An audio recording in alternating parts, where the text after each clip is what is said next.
Le chapitre 1111 étant prêt, les fans attendent avec impatience le chapitre 1112 de One Piece alors que la guerre sur les Dighead fait rage. Cette guerre a été incroyablement passionnante pour les fans qui ont eu droit à une action immense ainsi qu'à des révélations révolutionnaires dans l'histoire. Pour l'instant, l'accent est toujours mis sur le message de Dr. Vegapunk ainsi que sur les nombreuses batailles qui se découlent actuellement sur les Dighead. Le chapitre 1112 de One Piece va très certainement développer ces événements et les fans sont impatients de voir quelle direction Oda va prendre. Le chapitre 1112 de One Piece se concentrera sur la retraite de Luffy de les Dighead.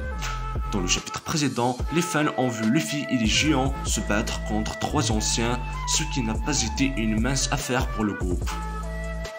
Même s'ils ont tenu bon, ils n'ont pas réussi à faire une percée significative dans la bataille.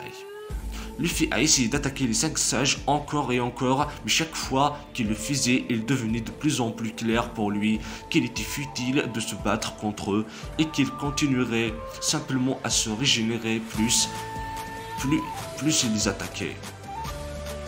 On le voit une fois de plus dans le chapitre 1111 de One Piece lorsque Luffy, à l'aide d'une batte de baseball, attaque les 5 anciens avec le venin de Saturne, les faisant complètement exploser. Cependant, en dépit d'une attaque aussi massive, ils se sont simplement rétablis en quelques secondes.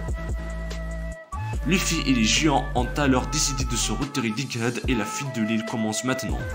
Ce combat a permis à Luffy et aux autres de s'éloigner de l'endroit où se trouvent les 5 sages et il sera certainement très difficile pour eux de continuer à le faire.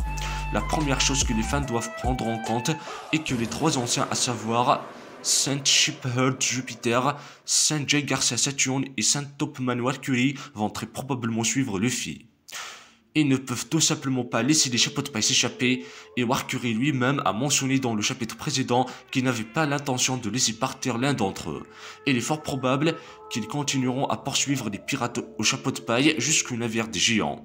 Peut-être qu'en cours de route, Mercury pourrait lancer des attaques à distance et Jupiter pourrait commencer à creuser pour les intercepter dans une autre direction. Saint Saturne pourrait alors lancer des attaques à longue distance et tenter d'arrêter la progression du groupe des géants. Cela devrait constituer une grande partie du chapitre 1112. Les fans doivent également garder à l'esprit que d'autres groupes sont actuellement en action et qu'ils seront probablement abordés dans le chapitre 1112 de One Piece. Par exemple, Sanji et Vegapunk se dirigent actuellement vers le point de rencontre. Bonnie et les autres y sont déjà et devant eux se trouvent de nombreux marines.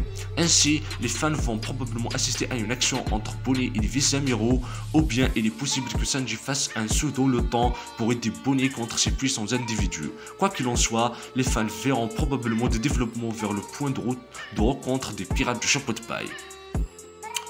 Alors que le Fabrio Face est certainement un point de discussion clé à ce stade de l'histoire, le Labo Face n'est rien de moins qu'excitant aussi. Le chapitre 1112 de One Piece présentera très probablement le Labo Face. Il ne faut pas oublier qu'il ne reste pas grand chose à faire sur le Labo Face. Le combat de Zoro contre Lucci est enfin terminé et les pirates du chapeau de paille sont déjà en route. Il ne leur reste plus qu'à s'échapper du Labo Face et ils sont déjà sur l'océan.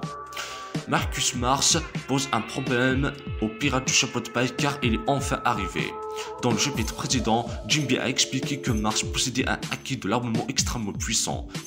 Pour Jinbei qui a déjà vu Kaido et Shanks, le fait de dire que Mars possède un haki de l'armement écrasant donne une idée de la situation. Quoi qu'il en soit, les pirates du chapeau de paille pourraient avoir de la chance car Marcus Mars ne va pas s'en prendre à eux, du moins pas maintenant. Mars est probablement préoccupé par le message de Vegapunk. Comme nous l'avons vu dans le chapitre précédent, il veut savoir d'où vient le message et dès qu'il le saura, il se rendra dans la pièce pour le détruire. Si les pirates au chapeau de paille profitent de cette occasion pour s'échapper, ils peuvent certainement le faire. Cependant, quelqu'un doit arrêter Mars, sinon le message de Vegapunk ne sera jamais révélé. Il sera intéressant pour les fans de voir comment cela sera rendu possible et il y a certainement des possibilités de développement comme l'éloignement du centre de contrôle de Labo Face. Dans le chapitre 1112 de One Piece, l'évasion de l'île va enfin commencer. Comme nous l'avons vu dans le chapitre précédent, les 2 groupes de pirates au chapeau de paille se rassembleront probablement près du bateau des géants et se dirigeront ensuite vers Elbaf. Cependant, cela ne sera pas facile pour eux. Les géants de fer qui viennent de se réveiller pourraient leur être d'une grande aide. Dans le chapitre précédent, ce géant a été vu en train de se lever, et il était clair que le géant de fer était encore plus grand que les autres géants qui erraient sur l'île. Ce géant de fer pourrait bien devenir l'espoir des pirates au chapeau de paille. C'est à lui qu'incombera la tâche de retenir les 3 aînés et peut-être même Nosjuro. Ainsi, les pirates au chapeau de paille auront probablement une chance d'échapper à Egghead. Peut-être que les géants finiront par protéger la pièce d'où provient le message. Quoi qu'il en soit, les fans doivent s'attendre à voir le géant de fer dans le chapitre 1112 de One Piece et à aider les pirates du chapeau de paille à s'échapper. Malheureusement, les fans devront attendre un certain temps avant de pouvoir assister à ces développements dans One Piece. Comme nous l'avons déjà précisé, One Piece fait une pause de 3 semaines, ce qui signifie que le prochain chapitre ne sera pas publié de sitôt.